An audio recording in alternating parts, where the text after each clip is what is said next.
Finally guys আমি একটা জিনিস খেতে এসেছি আজকে, যেটা সবাই জানো আবার অনেকে জানে না। এটাকে বলা হয় পেটাই পরোটা, যেটা খেতে খুবই অসাধারণ খেতে। এই দাদাটা এখন পরোটাকে ভেজে যেটা ক্লিন করছে, যেটা রেডি হয়ে গেছে অলরেডি। আরেকটা এবার কড়াইয়ে দেবে, দেখতে পাচ্ছ বেলনা বেলনিতে বেলছে, বেলার পরে এবার কড়াইয়ে দেবে। আরেকটা অলমোস্ট ভাজা হয়ে এসছে, ওটা থেকেই আমাকে দিয়েছিল, সেটাই আপনাদেরকে প্রথমে দেখাবো। তো চলো দেখি কীরকম লাগে বানাতে। ভাজাটা হয়নি, আমি বলেছি দাদাকে কড়াটাই আমার ভালো লাগে। অলমোস্ট হয়ে এসছে, আপনারা দেখতেই পাবেন এখন। যারা এর আগে খেয়েছো তারা অবশ্যই কমেন্টে বলে দেবেন যে কেমন লেগেছিলো আপনাদেরকে খেতে। আমার তো খুব ভালো লাগে এটা খেতে, মাঝে মাঝে আমি এটা খেতে আসি দাদার কাছে।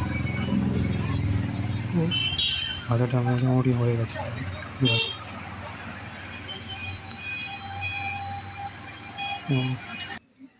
এটাকে সামান্য পরিমাণে তেল আর মিষ্টির রস দিয়ে তৈরি করা হয় কড়াই থেকে।